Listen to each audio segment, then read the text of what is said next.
আপনার কাছে একটি প্রশ্ন, সেটি হলো যে এই নতুন সরকারের আজকে শপথ হয়েছে এবং সেই শপথের দিন বলা হয়েছিল যে দুটি শপথ গ্রহণ করবে।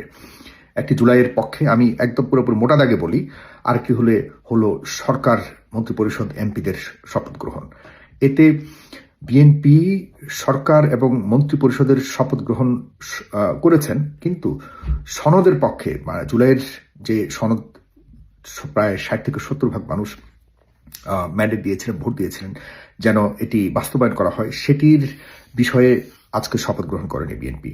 আপনার যারা দেখছেন এই মুহূর্তে, আপনার কাছে কি মনে হয় বিএনপি সঠিক কাজ করেছে না ঠিক সঠিক করেনি?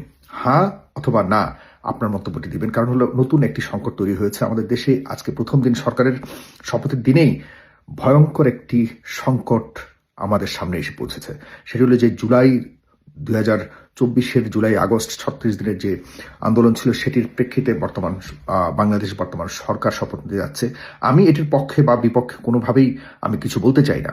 কারণ হলো আমাদের দীর্ঘদিনের আন্দোলনের ফসল আজকে বাংলাদেশ পেতে যাচ্ছে।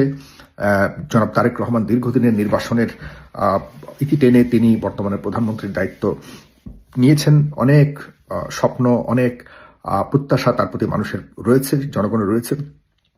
আমি মনে করি তাকে আমরা সময় দিতে চাই এবং সামনের সময়ে আমরা অবশ্যই দেখব যে তিনি কতটা সফল হয়েছেন, তারপর আমরা তার সমালোচনা করব। কিন্তু প্রথম দিনে যে ধাক্কাটা বিএনপি, অনেকেই মনে করছেন যে বিএনপি এই ধাক্কাটা আজকের দিনে না খেলেও পারতেন বা না নিলেও পারতেন এই ঝুঁকিটা, যেটি হলো যে জুলাই সনদে জন্য যে শপথ নেওয়ার কথা ছিল সেটি থেকে বিরত থেকে বিএনপি হয়তো একটা বড় ধরনের চ্যালেঞ্জের মুখে পড়া শুরু হলো আজকে থেকে।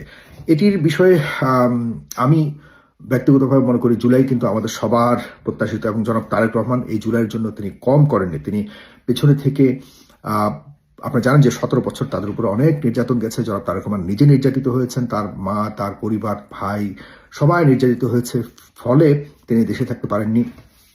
17 বছর বা প্রায় অনেক বছর পর তিনি দেশে ফিরেছেন, এখন প্রধানমন্ত্রী হয়েছেন। অন দ্য আদার সাইড, যে জুলাই না হলে তিনি দেশে ফিরতে পারতেন না, যে জুলাই না হলে তিনি আজকে সরকার প্রধান হতে পারতেন না, যে জুলাই না হলে শেখ হাসিনার কাছ থেকে তিনি এবং তার দলের লক্ষ লক্ষ নেতাকর্মী মুক্তি পেতেন না, যে জুলাই না হলে আজকে যারা জুলাইতে শপথ না নেওয়ার জন্য বিভিন্ন ধরনের সাংবিধানিক যুক্তি দাঁড় করাচ্ছেন তারাও দেশে ফিরতে পারতেন না।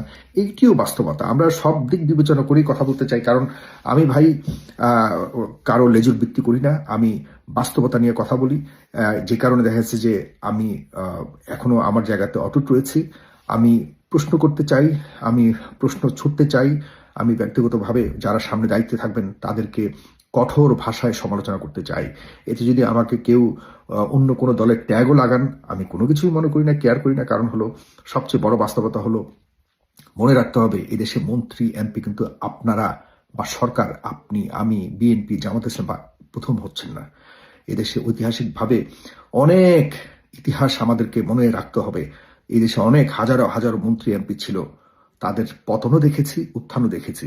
সুতরাং খুব বেশি অহমিকা, খুব বেশি গর্ব করবেন না, যেই গর্ব এবং অহমিকা পতনের কাছে নিয়ে যেতে পারে।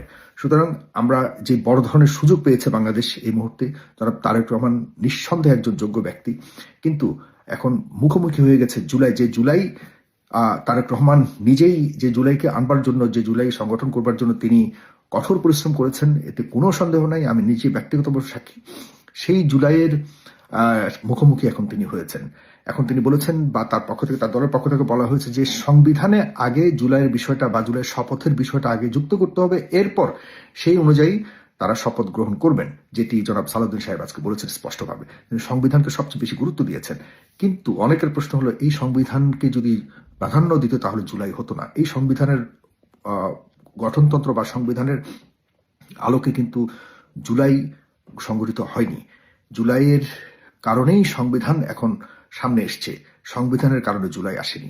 এটি মাথায় রাখতে হবে। সুতরাং এই দুটি যুক্তি সামনে রেখে কতটুকু এই সরকার সফলতার সাথে সামনে এগিয়ে যেতে পারবে, এটি নিয়ে এখন থেকেই এক বড় ধরনের একটি সংশয় তৈরি হচ্ছে। অন্যদিকে ভারত বা অন্যান্য তৃতীয় কিছু শক্তি তো রয়েছে যে এই বর্তমান সরকারকে কোনো না কোনো ভয়ঙ্কর একটি ইস্যুতে নড়বড়ে করবার জন্য পেছন থেকে হয়তো অনেক কুযুক্তি দিতে পারে। আপনারা যারা রয়েছেন বিভিন্ন দলের সমর্থক, আমাকে যারা দেখছেন, আপনাদের কাছে অনুরোধ এবং বিনীতভাবে অনুরোধ করি, আপনারা যে কোনো সিদ্ধান্তে সাথে সাথে আপনারা সমর্থন না দিয়ে এটা হোক আপনার দলের পক্ষে হোক বিপক্ষে, একটু সময় নিন, সময় নিয়ে বিবেচনা করুন, বিবেচনা করে এরপরে সমর্থন দিন, পক্ষ অবলম্বন করুন। আমরা আমাদের অনেক কষ্টের এই জুলাইয়ের পরবর্তী যে এখন ফলাফল, এটি কিন্তু এটি কারো ব্যক্তিগতভাবে একার নয়, আমাদের সকলের। এবং এই বাংলাদেশ যেন তার পথ আর না হারায়, সেটি হলো আমাদের প্রধান লক্ষ্য। এই এই জায়গা থেকে অন্ততপক্ষে আমরা সবাই যেন না সরে যাই। চলুক রাজনীতিবিদরা রাজনীতি করুক, আপনি আমি আমরা যারা আমাদের যেসব অন্য পেশা আছে সেগুলোতে আমরা থাকি। তবে শুধুমাত্র ক্ষমতা পেলেই আপনি সবকিছুর ঊর্ধ্বে চলে যাবেন, মন্ত্রী এমপি হলেই আপনি সবকিছু ঊর্ধ্বে চলে যাবেন, এটি ভাবনা বন্ধ করুন। কারণ আপনার আগেও যারা এমপি মন্ত্রী ছিলেন তারা এখন ঘরেও থাকতে পারে না, এটা মাথায় রাখবেন। এতটুকুই বলে আজকে এখানে শেষ করছি। আপনাদের অবশ্যই মতামতের অপেক্ষায় আছি। আপনারা কি মনে করছেন, বিএনপি কি সঠিক কাজ করেছে আজকে শপথ না নিয়ে, নাকি ঠিক করেননি? এটি আপনাদের মতামতের অপেক্ষা করলাম। আমার ব্যক্তিগতভাবে আমি কোনো আজকে মতামত দিচ্ছি না।